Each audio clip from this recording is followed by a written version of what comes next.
Hello, I'm Jessica, your Up North agent. I am a licensed realtor in Minnesota and Wisconsin. I am a real estate investor, and I'm an Up North enthusiast.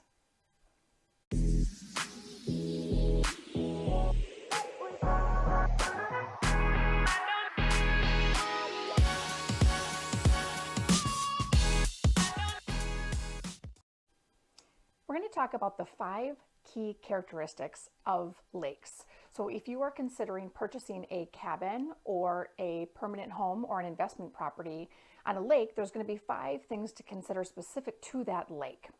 The first one that we want to address is size.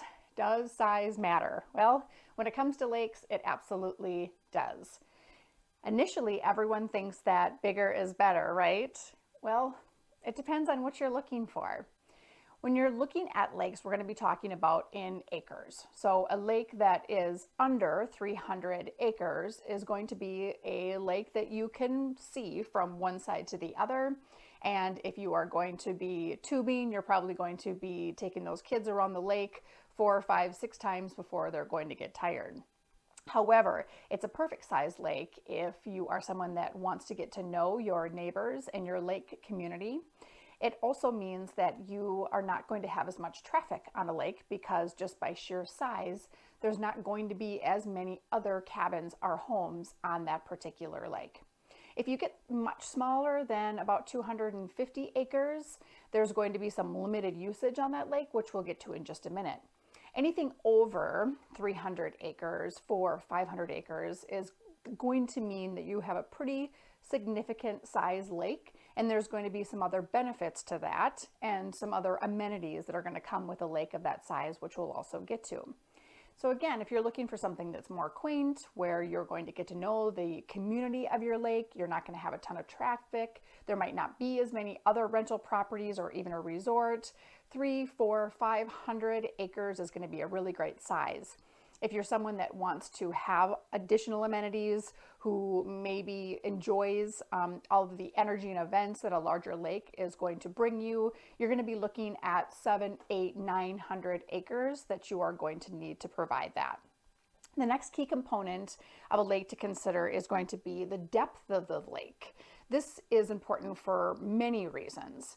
If you have a lake that is shallow, if you see when you go to the DNR website that it is only 10 feet or less, you are going to have most likely a lake that is not going to offer great clarity, which we'll get to in just a minute.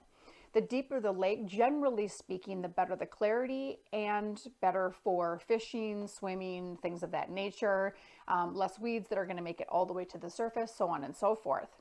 One thing to note is that the topography around the lake, so where the cabins are also going to dictate how deep the lake is.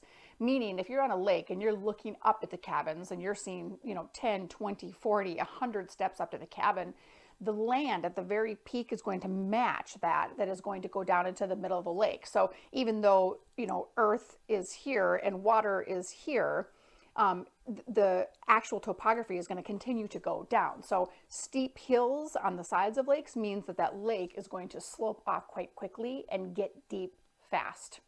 Something else you're also going to see is that docks are going to have to go out further in a more shallow lake because otherwise a boat is going to get stuck or swimming is not going to be good near the shoreline. So generally speaking, a deeper lake or one that slopes and gets deep fast is going to bring you more clarity. It's going to bring you better fishing, and it's going to be able to be used for many more things.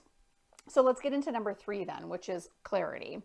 Clarity is marked by how far light can penetrate into the water depth and be visible.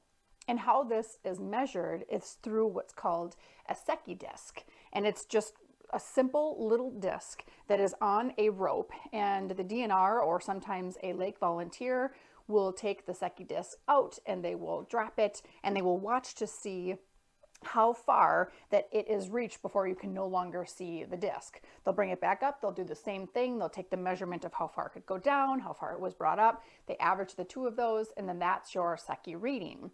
You can usually find that number through a lake association if you're getting serious about a lake purchase. Sometimes you can find it on a DNR website.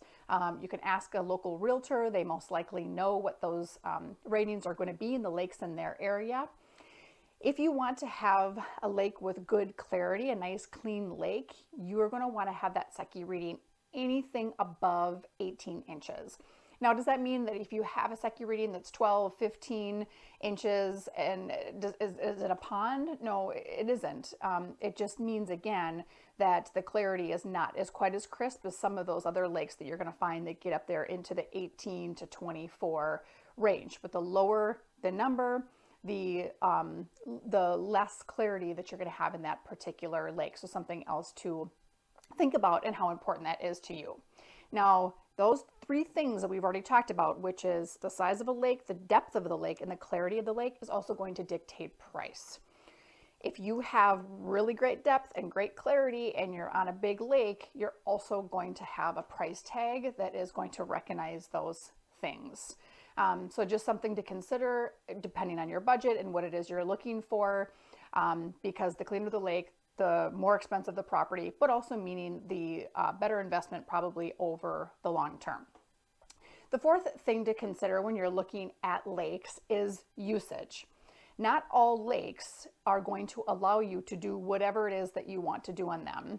The DNR is going to decide based upon size and some other things and location, if you can fish on the lake or if you have full recreation access, meaning you can take a boat that has a large motor on it and zip through the lake and water ski, and if you can bring jet skis and things of that nature.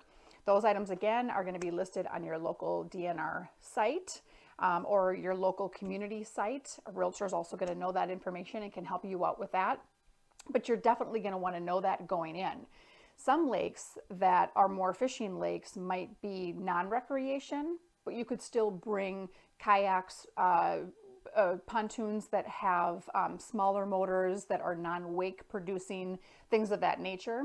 Those lakes are also going to be very clear in most cases. They're really great lakes for that clarity, probably smaller lakes overall. So just make sure before you make a big purchase that you know that the things that you want to do on your lake are offered and are legal. The last thing to consider is going to be the other amenities that are important to you, specific to you, the way you want to use your lake property. And what I mean here is if it is a lake that is maybe has, again, more resorts, more rental property, there's a lot more going on. It's big into tourism. There are events, there's pontoon Olympics, there is fishing contests, ice fishing contests, things of that nature. So that means that there's going to be more traffic. There's going to be more energy, more things that are going on. There might be a huge 4th of July spectacular that's happening on your lake. Is that something that interests you? Or are you looking for something that is more peaceful? That, again, that there's not going to be a lot of other things that are going on besides that of the community that live right on the lake. A public access. Can anyone just pull up and drop their fishing boat or their pontoon or jet skis for the day and use your lake? Or would you rather not have public access? So it's just those folks, again, that are on the lake that have access. So that'd be another amenity to consider. Something else that's important to a lot of my buyers is they want to be able to pull up to a restaurant or a bar and stop and have something to eat while they're out using the lake. Again, that's going to bring more traffic because it means you're on a larger lake most likely when that is happening. However, it's a lot of fun and it's a nice amenity to have.